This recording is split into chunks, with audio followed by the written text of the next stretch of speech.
I couldn't stand this brightness, but Captain Nemo stared straight at it, as if to inhale the spirit of the storm. 20,000 Leagues Under the Seas by Jules Verne. Part 10 out of 10. Wind nor sea. The hurricane was unleashed at a speed of 45 meters per second, hence almost 40 leagues per hour. Under these conditions houses topple, roof tiles puncture doors, iron railings snap in two, and 24-pounder cannons relocate. And yet, in the midst of this turmoil, the Nautilus lived up to that saying of an expert engineer, "A well-constructed hull can defy any sea." It was a steel spindle obediently in motion, without rigging or masting, and able to brave their fury with impunity. Meanwhile, I was carefully examining these unleashed breakers. They measured up to 15 meters in height over a length of 150 to 175 meters, and the speed of their propagation half that of the wind was 15 meters per second. Their volume and power increased with the depth of the waters. I then understood the role played by these waves, which trap air in their flanks and release it in the depths of the sea where its oxygen brings life. Their utmost pressure, it has been calculated, can build to 3,000 kilograms on every square foot of surface they strike. It was such waves in the Hebrides that repositioned a stone block weighing 84,000 pounds. It was their relatives in the tidal wave on December 23, 1854, that toppled part of the Japanese city of Tokyo, and went that same day at 700 kilometers per hour to break on the beaches of America. After nightfall, the storm grew in intensity, as in the 1860 cyclone on Reunion Island. The barometer fell to 710 millimeters. At the close of day, I saw a big ship passing on the horizon, struggling painfully.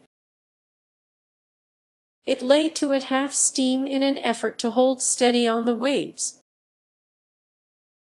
It must have been a steamer on one of those lines out of New York to Liverpool or Le Havre.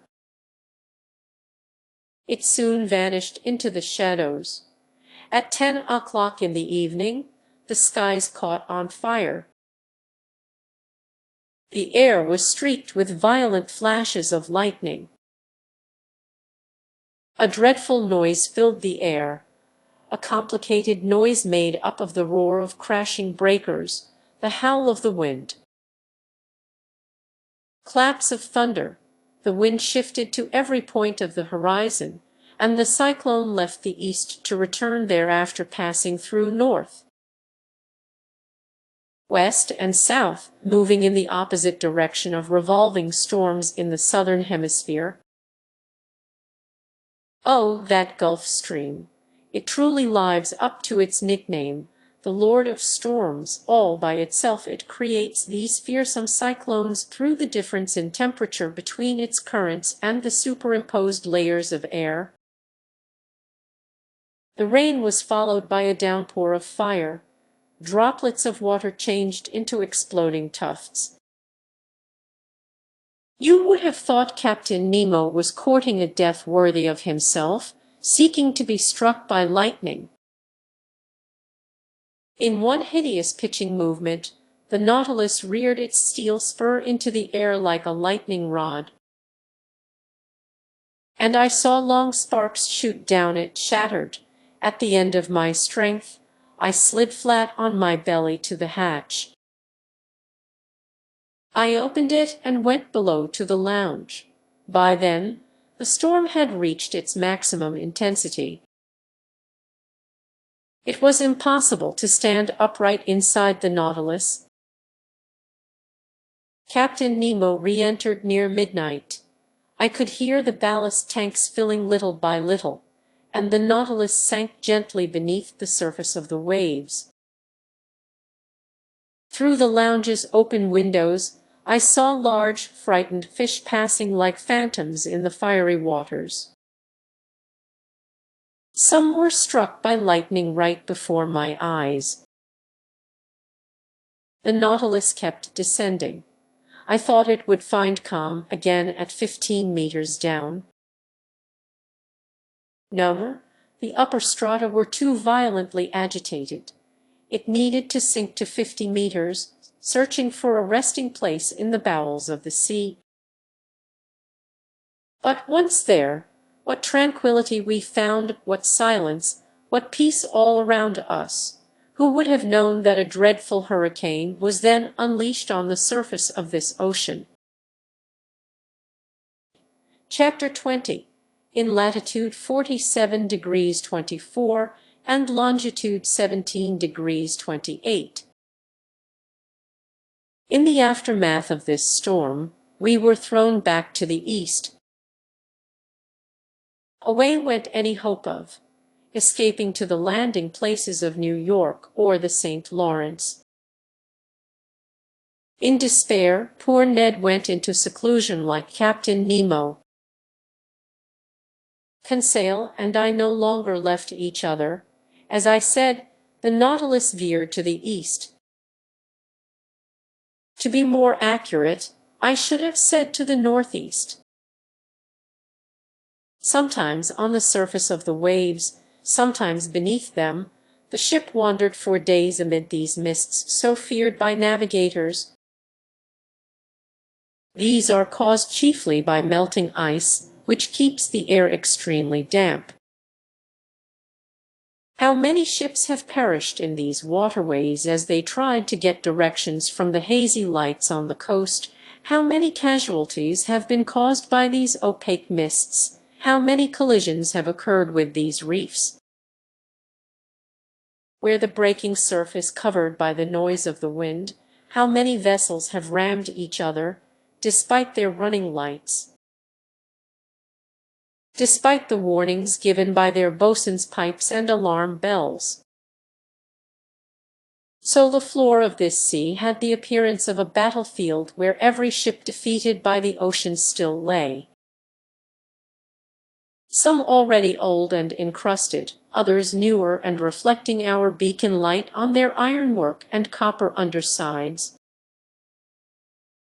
Among these vessels, how many went down with all hands, with their crews and hosts of immigrants at these trouble spots so prominent in the statistics: Cape Race, St. Paul Island, the Strait of Belle Isle, the St. Lawrence estuary, and in only a few years, how many victims have been furnished to the obituary notices by the Royal Mail, Inman and Montreal lines by vessels named the Solway, the Isses, the Parramatta, the Hungarian, the Canadian, the Anglo-Saxon, the Humboldt, and the United States, all run aground by the Arctic and the Lyonnais. Sunk in collisions by the President, the Pacific, and the city of Glasgow, lost for reasons unknown. In the midst of their gloomy rubble, the Nautilus navigated as if passing the dead in review. By May 15 we were off the southern tip of the Grand Banks of Newfoundland. These banks are the result of marine sedimentation, an extensive accumulation of organic waste brought either from the equator by the Gulf Stream's current, or from the North Pole by the countercurrent of cold water that skirts the American coast. Here, too, erratically drifting chunks collect from the ice breakup. Here a huge boneyard forms from fish, mollusks, and zoophytes dying over it by the billions. The sea is of no great depth at the Grand Banks, a few hundred fathoms at best. But to the south there is a deep, suddenly occurring depression, a 3,000-meter pit. Here the Gulf Stream widens. Its waters come to full bloom. It loses its speed and temperature, but it turns into a sea. Among the fish that the Nautilus startled on its way, I will mention a 1-meter lumpfish, blackish on top with orange on the belly and rare among its brethren in that it practices monogamy. A good-sized eelpout, a type of emerald moray whose flavor is excellent, wolffish with big eyes in a head somewhat resembling a canine's. Viviparous blennies whose eggs hatch inside their bodies like those of snakes, bloated gobio or black gudgeon measuring 2 decimeters.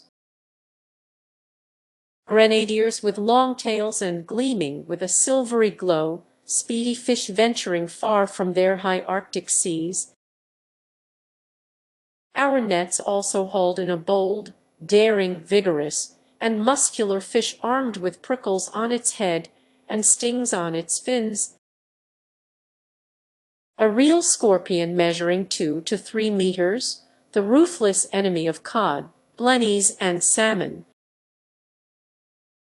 It was the bullhead of the northerly seas, a fish with red fins and a brown body covered with nodules. The Nautilus fishermen had some trouble getting a grip on this animal, which, thanks to the formation of its gill covers, can protect its respiratory organs from any parching contact with the air and can live out of water for a good while. And I will mention for the record some little banded blennies that follow ships into the northernmost seas. Sharp-snouted carp exclusive to the North Atlantic, scorpionfish, and lastly the gadoid family, chiefly the cod species, which I detected in their waters of choice over these inexhaustible Grand Banks. Because Newfoundland is simply an underwater peak, you could call these cod mountain fish. While the Nautilus was clearing a path through their tight ranks, Conseil couldn't refrain from making this comment. "Mercy, look at these cod," he said. "Why, I thought cod were flat, like dab or sole." "Innocent boy," I exclaimed, "cod are flat only at the grocery store, where they are cut open and spread out on display. But in the water they are like mullet, spindle-shaped and perfectly built for speed." "I can easily believe, master," Conseil replied. "But what crowds of them, what swarms!" "Ah, my friend, there should be many more without their enemies, scorpionfish and human beings. Do you know how many eggs have been counted in a single female?" "I will go all out," Conseil replied. 500,000. 11,000,000, my friend. 11,000,000, I refuse to accept that until I count them myself. "So count them, Conseil, but it would be less work to believe me. Besides, Frenchmen, Englishmen, Americans, Danes, and Norwegians catch these cod by the thousands. They are eaten in prodigious quantities, and without the astonishing fertility of these fish, the seas would soon be depopulated of them. Accordingly, in England and America alone, 5,000 ships manned by 75,000 seamen go after cod. Each ship brings back an average catch of 4,400 fish, making 22 million. Off the coast of Norway, the total is the same. "Fine," Conseil replied. "I will take master's word for it. I won't count them." "Count what?" "Those 11,000,000 eggs." "But I will make one comment." "What's that?" America and Norway. As we skimmed the depths of the Grand Banks, I could see perfectly those long fishing lines, each armed with 200 hooks, that every boat dangled by the dozens. The lower end of each line dragged to the bottom by means of a small grappling iron, and at the surface it was secured to the buoy rope of a cork float. The Nautilus had to maneuver shrewdly in the midst of this underwater spiderweb. But the ship didn't stay long in these heavily traveled waterways. It went up to about latitude 42 degrees. This brought it abreast of St. John's in Newfoundland and Heart's Content, where the Atlantic cable reaches its end point. Instead of continuing north, the Nautilus took an easterly heading, as if to go along this plateau on which the telegraph cable rests, where multiple soundings have given the contours of the terrain with the utmost accuracy. It was on May 17, about 500 miles from Heart's Content and 2,800 meters down, that I spotted this cable lying on the seafloor. Conseil, whom I hadn't alerted, mistook it at first for a gigantic sea snake and was gearing up to classify it in his best manner. But I enlightened the fine lad and let him down gently by giving him various details on the laying of this cable. The first cable was put down during the years 1857–1858, but after transmitting about 400 telegrams, it went dead.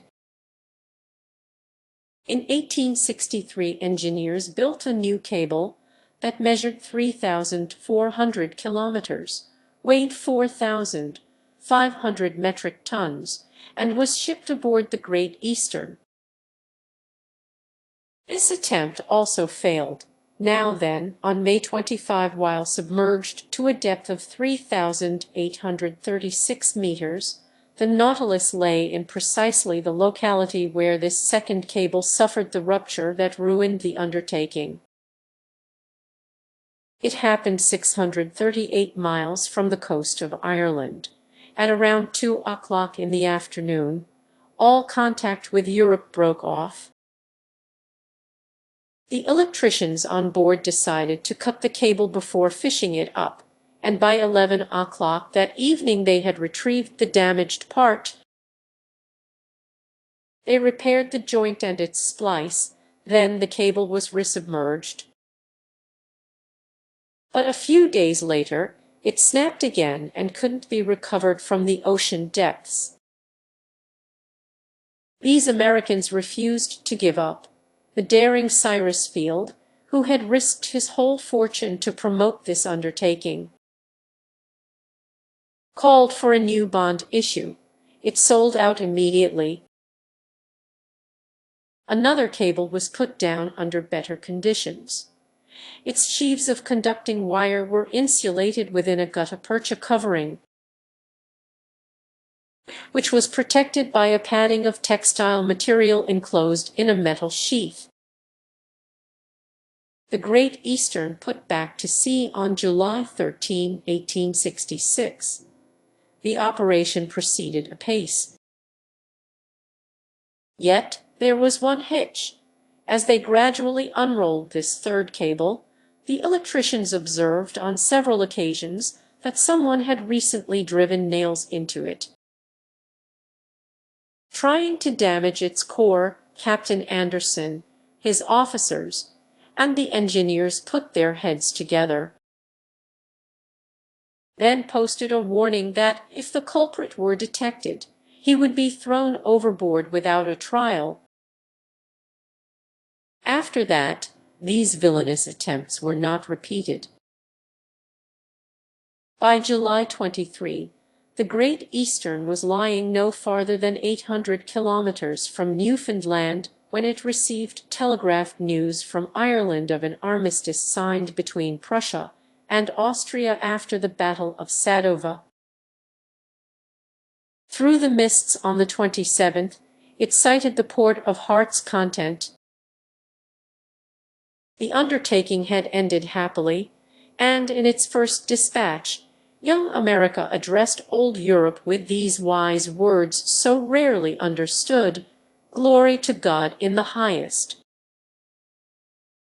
and peace on earth to men of good will." I didn't expect to find this electric cable in mint condition as it looked on leaving its place of manufacture. The long snake was covered with seashell rubble and bristling with foraminifera. A crust of caked gravel protected it from any mollusks that might bore into it.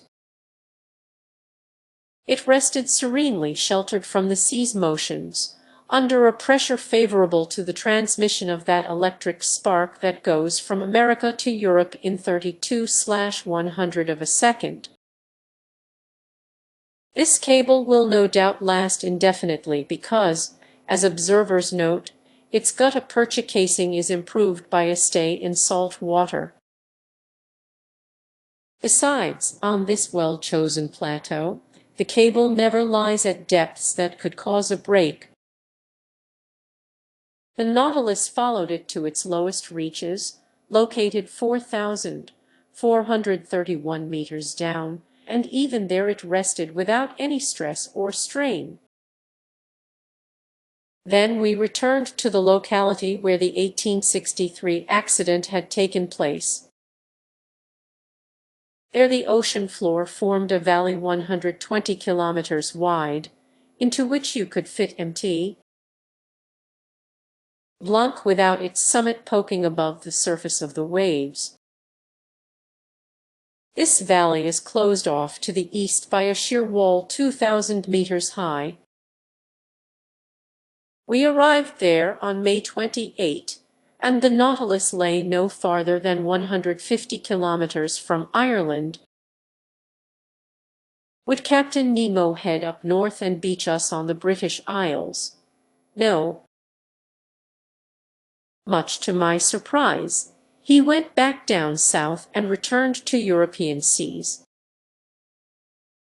As we swung around the Emerald Isle, I spotted Cape Clear for an instant, plus the lighthouse on Fastnet Rock that guides all those thousands of ships setting out from Glasgow or Liverpool. An important question then popped into my head. Would the Nautilus dare to tackle the English Channel? Ned Land, who promptly reappeared after we hugged shore, never stopped questioning me. What could I answer him? Captain Nemo remained invisible. After giving the Canadian a glimpse of American shores, was he about to show me the coast of France? But the Nautilus kept gravitating southward. On May 30, in sight of Land's End, it passed between the lowermost tip of England and the Scilly Islands, which it left behind to starboard. If it was going to enter the English Channel, it clearly needed to head east. It did not. All day long on May 31, the Nautilus swept around the sea in a series of circles that had me deeply puzzled. It seemed to be searching for a locality that it had some trouble finding. At noon, Captain Nemo himself came to take our bearings. He didn't address a word to me. He looked gloomier than ever. What was filling him with such sadness? Was it our proximity to these European shores? Was he reliving his memories of that country he had left behind? If so, what did he feel? Remorse or regret? For a good while these thoughts occupied my mind, and I had a hunch that fate would soon give away the captain's secrets. The next day, June 1, the Nautilus kept to the same tack. It was obviously trying to locate some precise spot in the ocean. Just as on the day before, Captain Nemo came to take the altitude of the sun. The sea was smooth, the skies clear. 8 miles to the east, a big steamship was visible on the horizon line. No flag was flapping from the gaff of its fore and aft sail, and I couldn't tell its nationality. A few minutes before the sun passed its zenith, Captain Nemo raised his sextant and took his sights with the utmost precision. The absolute calm of the waves facilitated this operation. The Nautilus lay motionless, neither rolling nor pitching. I was on the platform just then. After determining our position, the captain pronounced only these words. "It's right here." He went down the hatch. Had he seen that vessel change course and seemingly head toward us? I am unable to say. I returned to the lounge. The hatch closed, and I heard water hissing in the ballast tanks. The Nautilus began to sink on a vertical line because its propeller was in check and no longer furnished any forward motion. Some minutes later it stopped at a depth of 833 meters and came to rest on the seafloor. The ceiling lights in the lounge then went out, the panels opened, and through the windows I saw, for a half-mile radius, the sea brightly lit by the beacon's rays. I looked to port and saw nothing but the immenseness of these tranquil waters. To starboard, a prominent bulge on the sea bottom caught my attention. You would have thought it was some ruin enshrouded in a crust of whitened seashells, as if under a mantle of snow. Carefully examining this mass, I could identify the swollen outlines of a ship shorn of its masts, which must have sunk bow first. This casualty certainly dated from some far-off time. To be so caked with the limestone of these waters, this wreckage must have spent many a year on the ocean floor. What ship was this? Why had the Nautilus come to visit its grave? Was it something other than a maritime accident that had dragged this craft under the waters? I wasn't sure what to think, but next to me I heard Captain Nemo's voice slowly say, "Originally this ship was christened the Marseillais. It carried 74 cannons and was launched in 1762. On August 13, 1778, commanded by Lapointe Vertria, it fought valiantly against the Preston. On July 4, 1779, as a member of the squadron under Admiral d'Estaing, it assisted in the capture of the island of Grenada. On September 5, 1781, under the Count de Grasse, it took part in the Battle of Chesapeake Bay. In 1794, the new Republic of France changed the name of this ship. On April 16 of that same year, it joined the squadron at Brest under Rear Admiral Villaret de Joyeuse, who was entrusted with escorting a convoy of wheat coming from America under the command of Admiral Van Stabel. In this second year of the French Revolutionary calendar, on the 11th and 12th days in the month of Pasture, this squadron fought an encounter with English vessels. Sir, today is June 1, 1868, or the 13th day in the month of Pasture. 74 years ago to the day, at this very spot in latitude 47 degrees 24 and longitude 17 degrees 28. This ship sank after a heroic battle, its 3 masts gone, water in its hold, a third of its crew out of action. It preferred to go to the bottom with its 356 seamen rather than surrender, and with its flag nailed up on the afterdeck. It disappeared beneath the waves to shouts of "Long live the Republic!" "This is the Avenger," I exclaimed. "Yes, sir, the Avenger. A splendid name," Captain Nemo murmured, crossing his arms. Chapter 21. A Mass Execution. The way he said this, the unexpectedness of this scene, first the biography of this patriotic ship,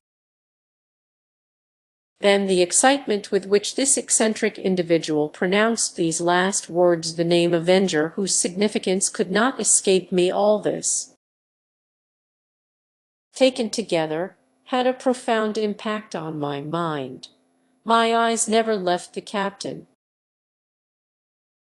Hands outstretched toward the sea, he contemplated the proud wreck with blazing eyes. Perhaps I would never learn who he was, where he came from, or where he was heading, but more and more I could see a distinction between the man and the scientist. It was no ordinary misanthropy that kept Captain Nemo and his companions sequestered inside the Nautilus plating, but a hate so monstrous or so sublime that the passing years could never weaken it. Did this hate also hunger for vengeance? Time would soon tell. Meanwhile, the Nautilus rose slowly to the surface of the sea, and I watched the Avenger's murky shape disappearing little by little. Soon a gentle rolling told me that we were afloat in the open air. Just then a hollow explosion was audible. I looked at the captain. "The captain did not stir, Captain," I said. He didn't reply. I left him and climbed onto the platform. Conseil and the Canadian were already there. "What caused that explosion?" I asked. "A cannon going off," Ned Land replied. I stared in the direction of the ship I had spotted. It was heading toward the Nautilus, and you could tell it had put on steam. 6 miles separated it from us. "What sort of craft is it, Ned?" "From its rigging and its low masts," the Canadian replied, "I bet it's a warship. Here's hoping it pulls up and sinks this damned Nautilus." "Ned, my friend," Conseil replied, "what harm could it do the Nautilus? Will it attack us under the waves? Will it cannonade us at the bottom of the sea?" "Tell me, Ned," I asked, "can you make out the nationality of that craft?" Creasing his brow, lowering his lids, and puckering the corners of his eyes, the Canadian focused the full power of his gaze on the ship for a short while. "No, sir," he replied. "I can't make out what nation it's from. It's flying no flag, but I will swear it's a warship, because there's a long pennant streaming from the peak of its mainmast." For a quarter of an hour, we continued to watch the craft bearing down on us. But it was inconceivable to me that it had discovered the Nautilus at such a distance, still less that it knew what this underwater machine really was. Soon the Canadian announced that the craft was a big battleship, a double-decker ironclad complete with ram. Dark, dense smoke burst from its 2 funnels. Its furled sails merged with the lines of its yardarms. The gaff of its fore and aft sail flew no flag. Its distance still kept us from distinguishing the colors of its pennant, which was fluttering like a thin ribbon. It was coming on fast. If Captain Nemo let it approach, A chance for salvation might be available to us. Sir, Ned Land told me, if that boat gets within a mile of us, I am jumping overboard, and I suggest you follow suit. I didn't reply to the Canadian's proposition but kept watching the ship, which was looming larger on the horizon. Whether it was English, French, American, or Russian, it would surely welcome us aboard if we could just get to it. Master may recall, Conseil then said, that we have some experience with swimming. He can rely on me to tow him to that vessel, if he's agreeable to going with our friend Ned. Before I could reply, white smoke streamed from the battleship's bow. Then, a few seconds later, the water splashed astern of the Nautilus, disturbed by the fall of a heavy object. Soon after, an explosion struck my ears. "What's this? They are firing at us," I exclaimed. "Good lads," the Canadian muttered. "That means they don't see us as castaways clinging to some wreckage." "With all due respect to Master Gracious," Conseil put in, shaking off the water that had sprayed over him from another shell. "With all due respect to Master, they've discovered the narwhale, and they are cannonading the same." "But it must be clear to them," I exclaimed, "that they are dealing with human beings." "Maybe that's why," Ned Land replied, staring hard at me. The full truth dawned on me. Undoubtedly people now knew where they stood on the existence of this so-called monster. Undoubtedly the latter's encounter with the Abraham Lincoln, when the Canadian hit it with his harpoon, had led Commander Farragut to recognize the narwhale as actually an underwater boat, more dangerous than any unearthly cetacean. Yes, this had to be the case, and undoubtedly they were now chasing this dreadful engine of destruction on every sea. Dreadful indeed, if, as we could assume, Captain Nemo had been using the Nautilus in works of vengeance, that night in the middle of the Indian Ocean. When he imprisoned us in the cell, hadn't he attacked some ship, that man now buried in the coral cemetery? Wasn't he the victim of some collision caused by the Nautilus? Yes, I repeat, this had to be the case. One part of Captain Nemo's secret life had been unveiled. And now, even though his identity was still unknown, at least the nations allied against him knew, they were no longer hunting some fairy tale monster, but a man who had sworn an implacable hate toward them. This whole fearsome sequence of events appeared in my mind's eye. Instead of encountering friends on this approaching ship, we would find only pitiless enemies. Meanwhile, shells fell around us in increasing numbers. Some, meeting the liquid surface, would ricochet and vanish into the sea at considerable distances. But none of them reached the Nautilus. By then the ironclad was no more than 3 miles off. Despite its violent cannonade, Captain Nemo hadn't appeared on the platform. And yet, if one of those conical shells had scored a routine hit on the Nautilus hull, it could have been fatal to him. The Canadian then told me, "Sir, we've got to do everything we can to get out of this jam. Let's signal them. Damnation! Maybe they will realize we are decent people." Ned Land pulled out his handkerchief to wave it in the air. But he had barely unfolded it when he was felled by an iron fist, and despite his great strength, he tumbled to the deck. "Scum!" the captain shouted.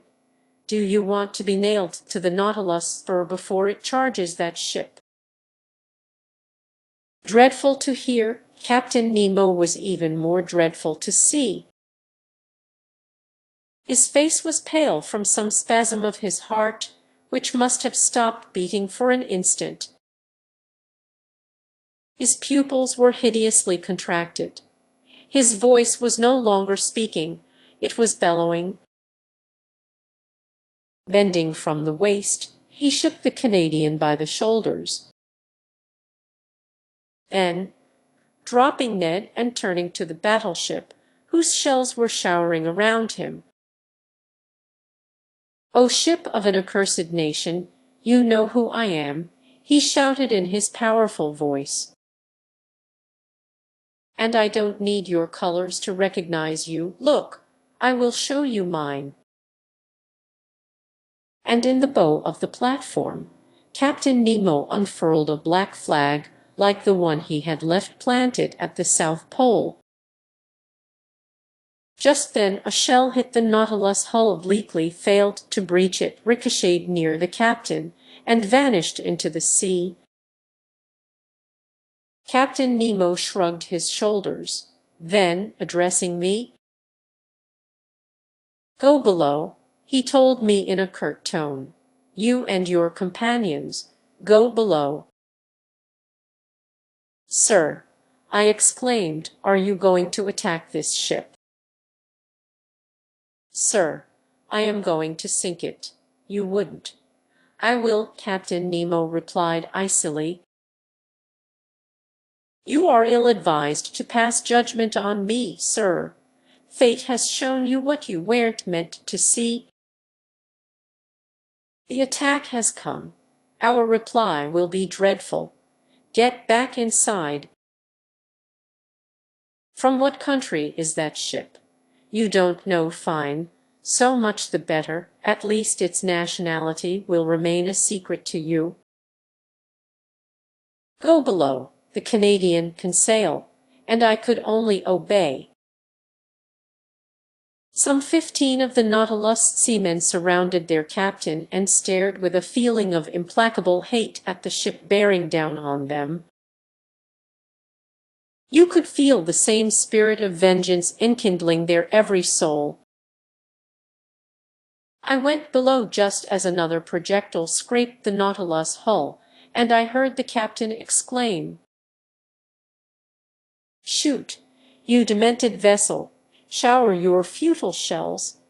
You want to escape the Nautilus spur, but this isn't the place where you will perish. I don't want your wreckage mingling with that of the Avenger." I repaired to my stateroom. The captain and his chief officer stayed on the platform. The propeller was set in motion. The Nautilus swiftly retreated, putting us outside the range of the vessel's shells. But the chase continued, and Captain Nemo was content to keep his distance. Near 4 o'clock in the afternoon, unable to control the impatience and uneasiness devouring me, I went back to the central companionway. The hatch was open. I ventured onto the platform. The captain was still strolling there, his steps agitated. He stared at the ship, which stayed to his leeward 5 or 6 miles off.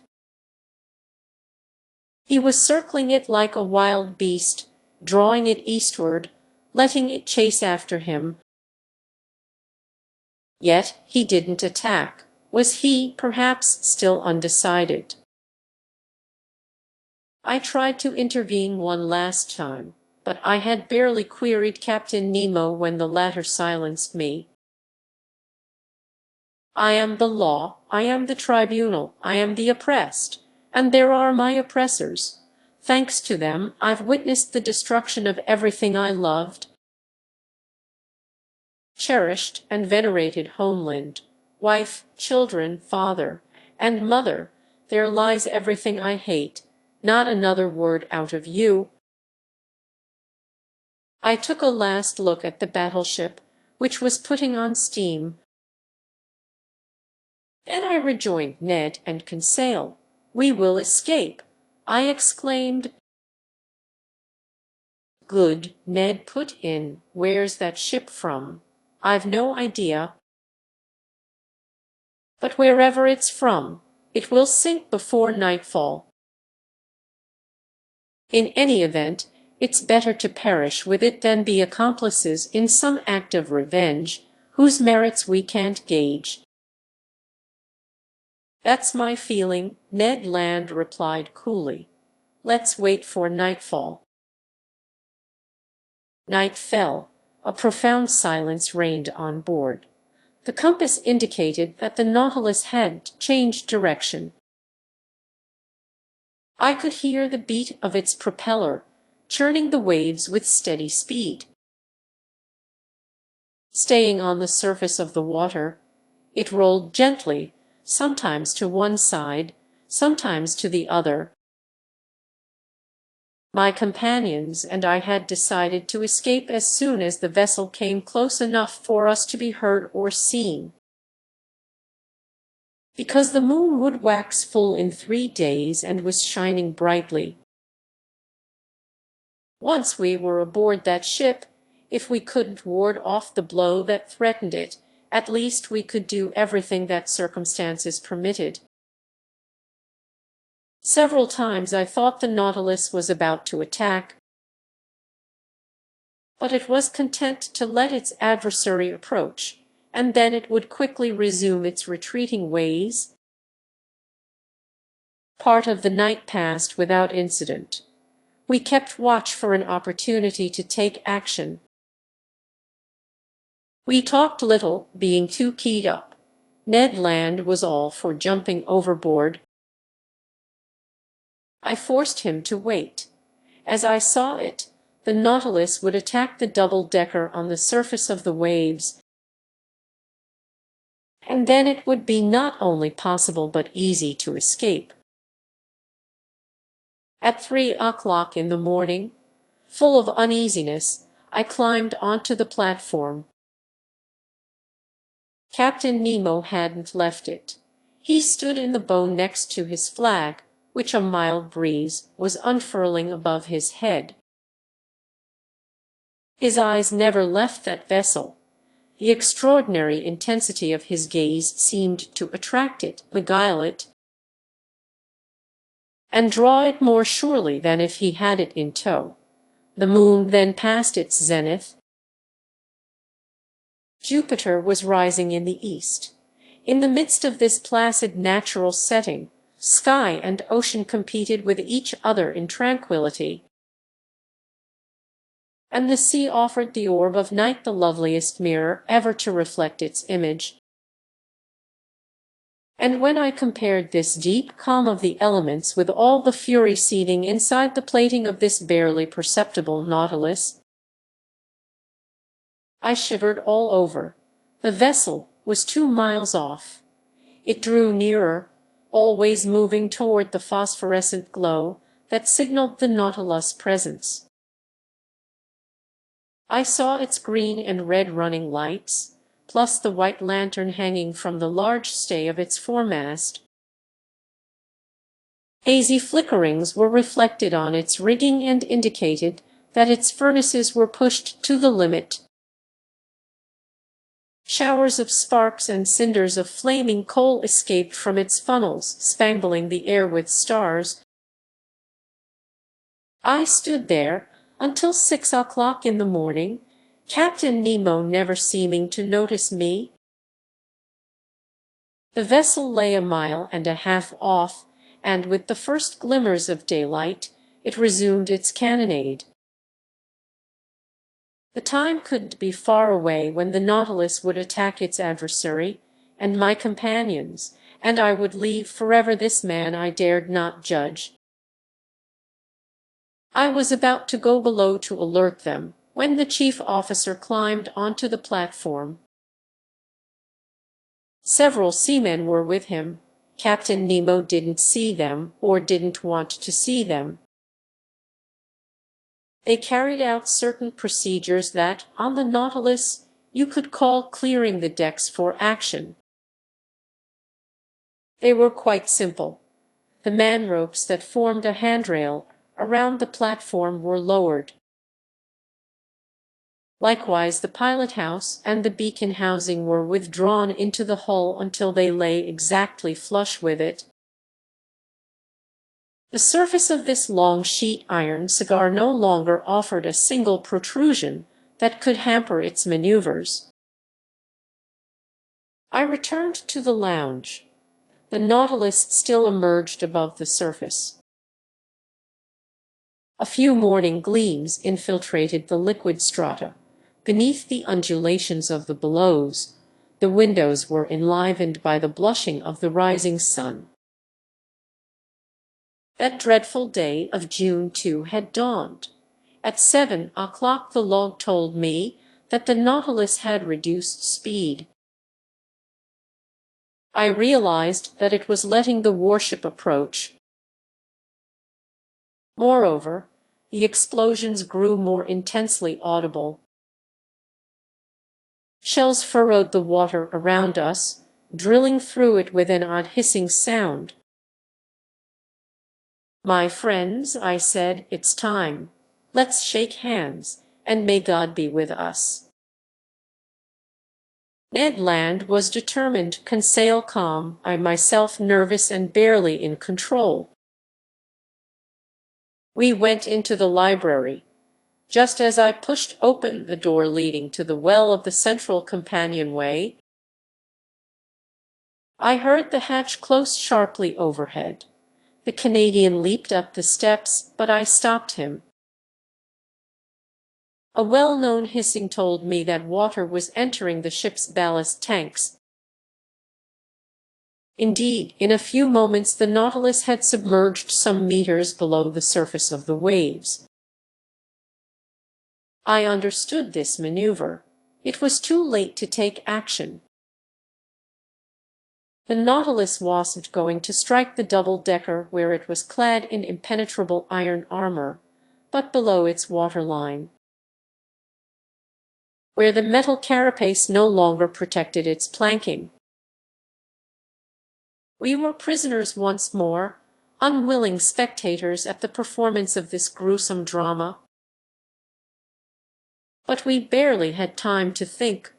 Taking refuge in my stateroom, we stared at each other without pronouncing a word. My mind was in a total daze. My mental processes came to a dead stop. I hovered in that painful state that predominates during the period of anticipation before some frightful explosion. I waited, I listened, I lived only through my sense of hearing.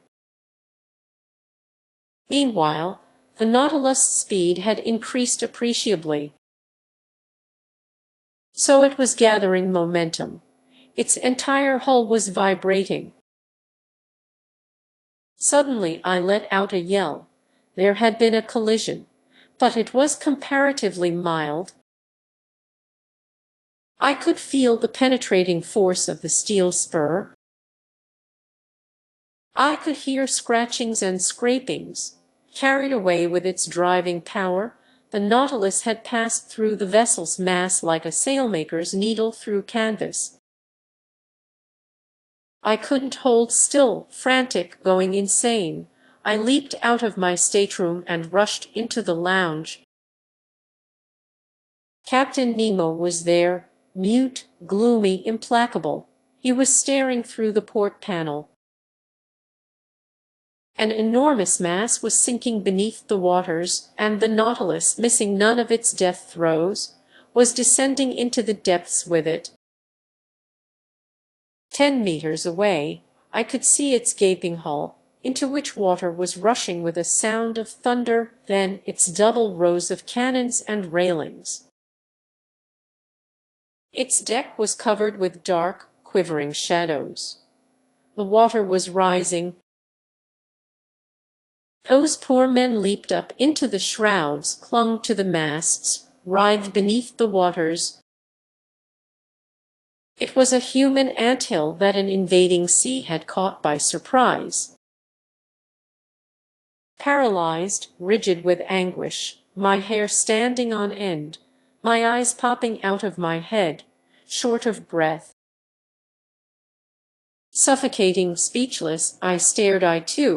I was glued to the window by an irresistible allure. The enormous vessel settled slowly. Following it down, the Nautilus kept watch on its every movement. Suddenly there was an eruption. The air compressed inside the craft sent its decks flying, as if the powder stores had been ignited. The thrust of the waters was so great, the Nautilus swerved away. The poor ship then sank more swiftly. Its mastheads appeared, laden with victims, then its crosstrees bending under clusters of men. Finally the peak of its mainmast. Then the dark mass disappeared, and with it a crew of corpses dragged under by fearsome eddies. I turned to Captain Nemo. This dreadful executioner, this true archangel of hate, was still staring. When it was all over, Captain Nemo headed to the door of his stateroom, opened it, and entered. I followed him with my eyes. On the rear paneling, beneath the portraits of his heroes, I saw the portrait of a still youthful woman with two little children. Captain Nemo stared at them for a few moments, stretched out his arms to them, sank to his knees, and melted into sobs. Chapter 22. The Last Words of Captain Nemo. The panels closed over this frightful view, but the lights didn't go on in the lounge. Inside the Nautilus all was gloom and silence. It left this place of devastation with prodigious speed. 100 feet beneath the waters. Where was it going, north or south? Where would the man flee after this horrible act of revenge? I re-entered my stateroom, where Ned and Conseil were waiting silently. Captain Nemo filled me with insurmountable horror, whatever he had once suffered at the hands of humanity. He had no right to mete out such punishment. He had made me, if not an accomplice, at least an eyewitness to his vengeance. Even this was intolerable. At 11 o'clock the electric lights came back on. I went into the lounge. It was deserted. I consulted the various instruments. The Nautilus was fleeing northward at a speed of 25 miles per hour, sometimes on the surface of the sea, sometimes 30 feet beneath it. After our position had been marked on the chart, I saw that we were passing into the mouth of the English Channel, that our heading would take us to the northernmost seas with incomparable speed. I could barely glimpse the swift passing of long-nosed sharks, hammerhead sharks, spotted dogfish that frequent these waters, big eagle rays, swarms of seahorse looking like knights on a chessboard, eels quivering like fireworks, serpents, armies of crab that fled obliquely by crossing their pincers over their carapaces, finally schools of porpoise that held contests of speed with the Nautilus. But by this point observing, studying, and classifying were out of the question. By evening we had cleared 200 leagues up the Atlantic. Shadows gathered and gloom overran the sea until the moon came up. I repaired to my stateroom. I couldn't sleep. I was assaulted by nightmares. That horrible scene of destruction kept repeating in my mind's eye. From that day forward, who knows where the Nautilus took us in the North Atlantic basin, always at incalculable speed, always amid the high Arctic mists. Did it call at the capes of Spitzbergen or the shores of Novaya Zemlya? Did it visit such uncharted seas as the White Sea, the Kara Sea, the Gulf of Ob, the Lyakov Islands, or those unknown beaches on the Siberian coast? I am unable to say. I lost track of the passing hours. Time was in abeyance on the ship's clocks. As happens in the polar regions, it seemed that night and day no longer followed their normal sequence. I felt myself being drawn into that strange domain where the overwrought imagination of Edgar Allan Poe was at home. Like his fabled Arthur Gordon Pym, I expected any moment to see that shrouded human figure, very far larger in its proportions than any dweller among men, thrown across the cataract that protects the outskirts of the pole. I estimate, but perhaps I am mistaken, that the Nautilus' haphazard course continued for 15 or 20 days. And I am not sure how long this would have gone on without the catastrophe that ended our voyage. As for Captain Nemo, he was no longer in the picture. As for his chief officer, the same applied. Not one crewman was visible for a single instant. The Nautilus cruised beneath the waters almost continuously. When it rose briefly to the surface to renew our air, the hatches opened and closed as if automated. No more positions were reported on the world map. I didn't know where we were. I will also mention that the Canadian, at the end of his strength and patience, made no further appearances. Conseil couldn't coax a single word out of him and feared that, in a fit of delirium while under the sway of a ghastly homesickness, Ned would kill himself. So he kept a devoted watch on his friend every instant. You can appreciate that under these conditions our situation had become untenable.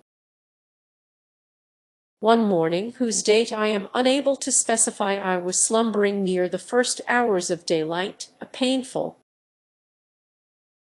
sickly slumber. Waking up, I saw Ned Land leaning over me, and I heard him tell me in a low voice,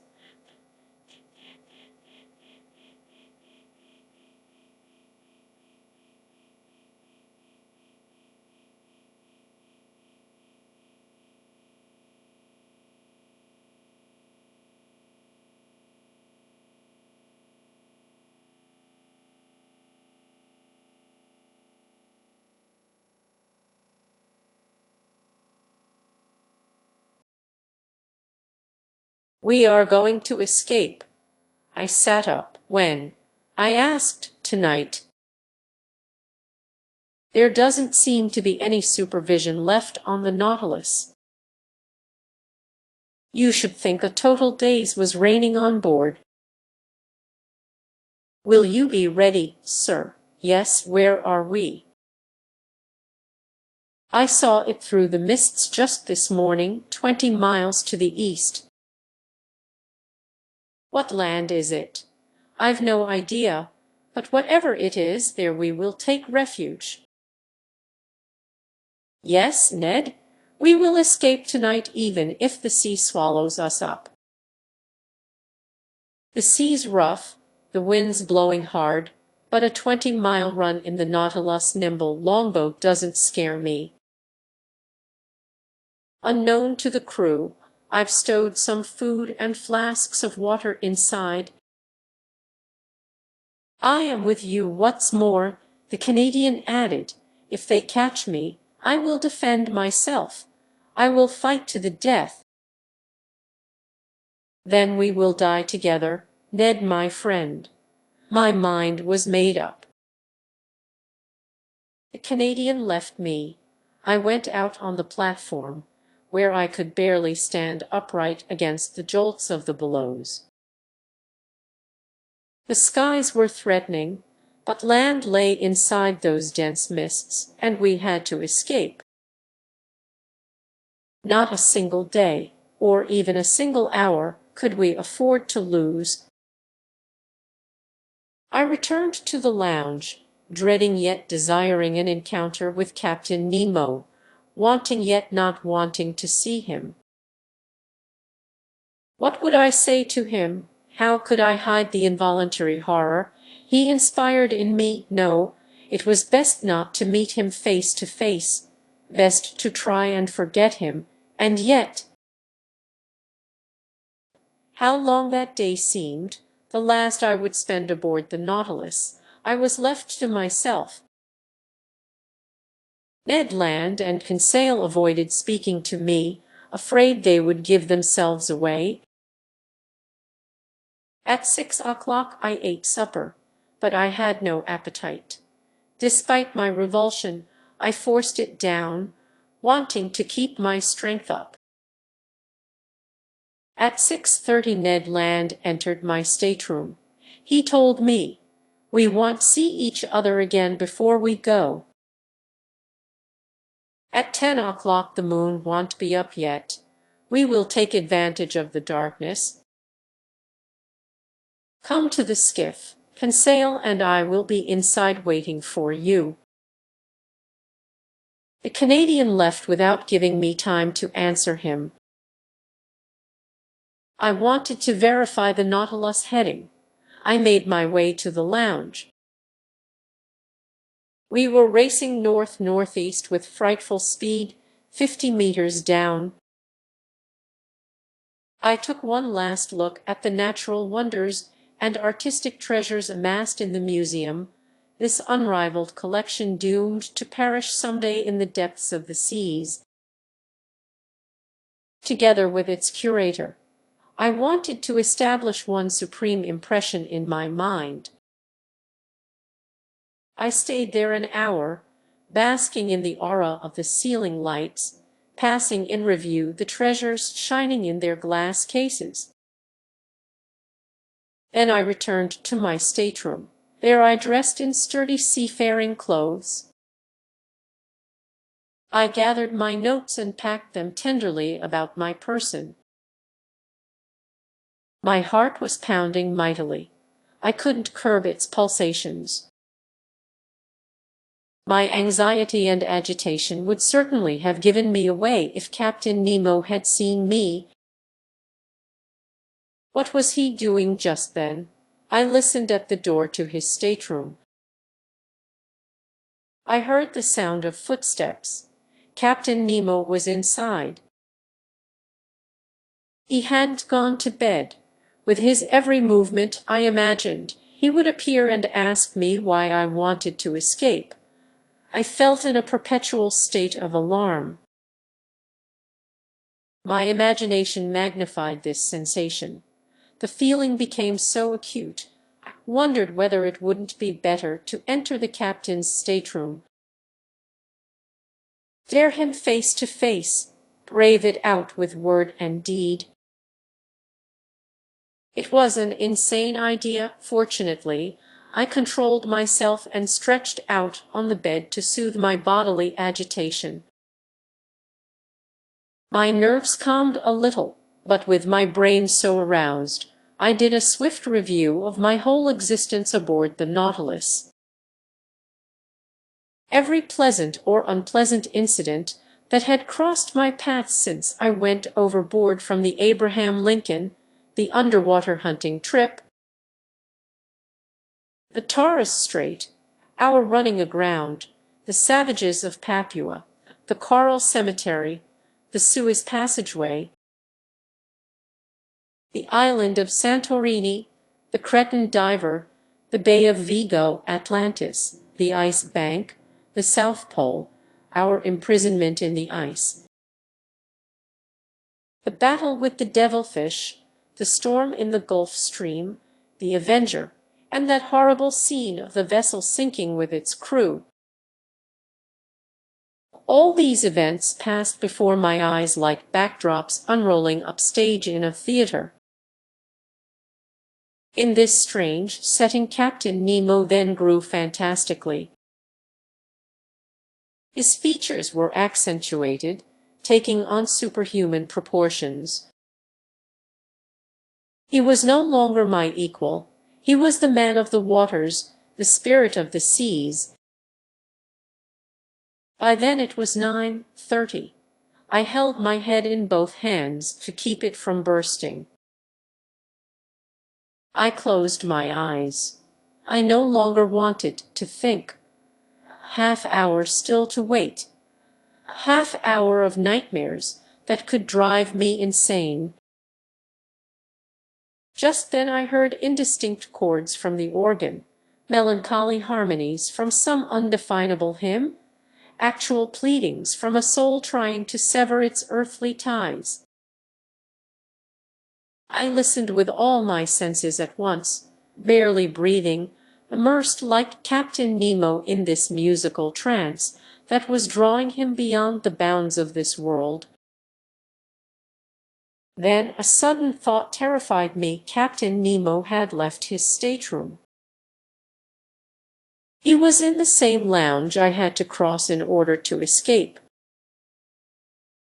There I would encounter him one last time. He would see me, perhaps speak to me. One gesture from him could obliterate me. A single word shackle me to his vessel. Even so, 10 o'clock was about to strike. It was time to leave my stateroom and rejoin my companions. I dared not hesitate, even if Captain Nemo stood before me. I opened the door cautiously, but as it swung on its hinges, it seemed to make a frightful noise. This noise existed, perhaps, only in my imagination. I crept forward through the Nautilus' dark gangways, pausing after each step to curb the pounding of my heart. I arrived at the corner door of the lounge. I opened it gently.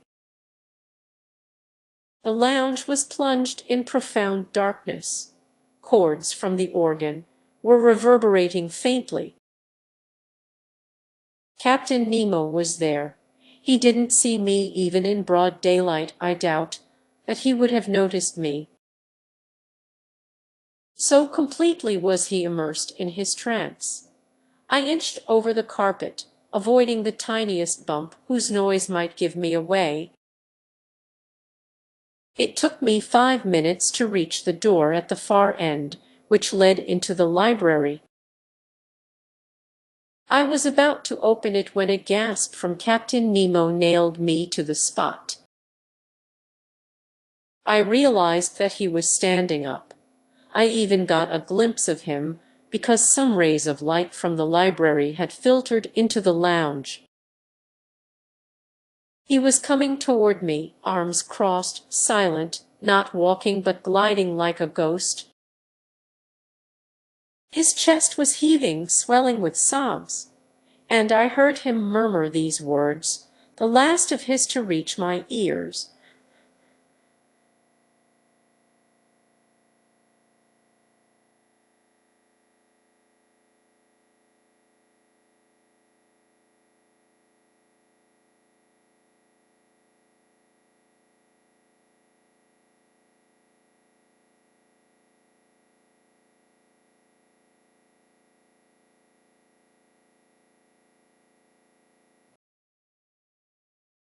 O Almighty God, enough, enough! Was it a vow of repentance that had just escaped from this man's conscience? Frantic, I rushed into the library. I climbed the central companionway, and going along the upper gangway, I arrived at the skiff. I went through the opening that had already given access to my two companions. Let's go, I exclaimed. Right away, the Canadian replied. First, Ned Land closed and bolted the opening cut into the Nautilus sheet iron, using the monkey wrench he had with him. After likewise closing the opening in the skiff, the Canadian began to unscrew the nuts still bolting us to the underwater boat. Suddenly a noise from the ship's interior became audible. Voices were answering each other hurriedly. What was it? Had they spotted our escape? I felt Ned Land sliding a dagger into my hand. Yes, I muttered, we know how to die. The Canadian paused in his work. But one word 20 times repeated, one dreadful word, told me the reason for the agitation spreading aboard the Nautilus. We weren't the cause of the crew's concern. Maelstrom, Maelstrom, they were shouting. The Maelstrom, could a more frightening name have rung in our ears under more frightening circumstances? Were we lying in the dangerous waterways off the Norwegian coast? Was the Nautilus being dragged into this whirlpool just as the skiff was about to detach from its plating? As you know, at the turn of the tide, the waters confined between the Faroe and Lofoten Islands rush out with irresistible violence. They form a vortex from which no ship has ever been able to escape. Monstrous waves race together from every point of the horizon. They form a whirlpool aptly called the ocean's navel, whose attracting power extends a distance of 15 kilometers. It can suck down not only ships but whales, and even polar bears from the northernmost regions. This was where the Nautilus had been sent accidentally or perhaps deliberately by its captain.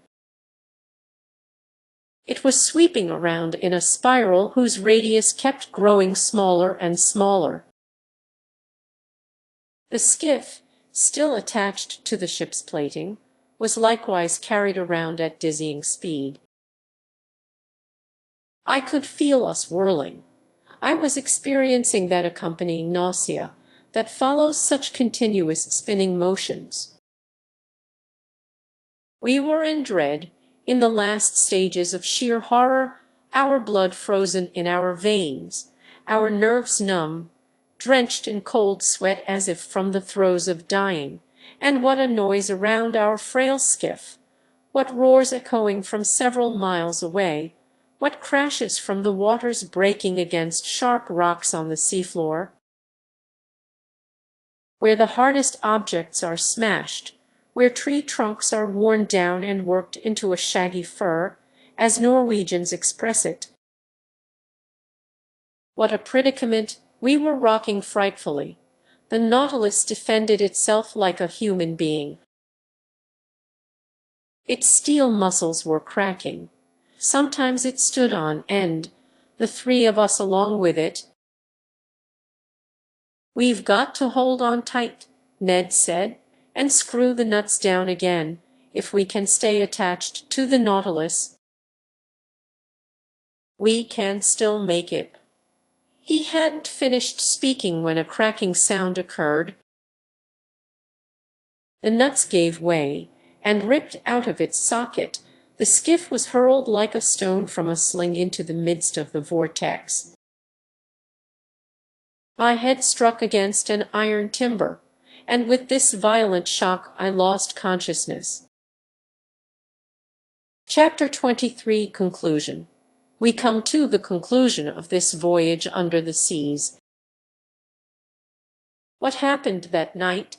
How the skiff escaped from the maelstrom's fearsome eddies? How Ned Land, Conseil,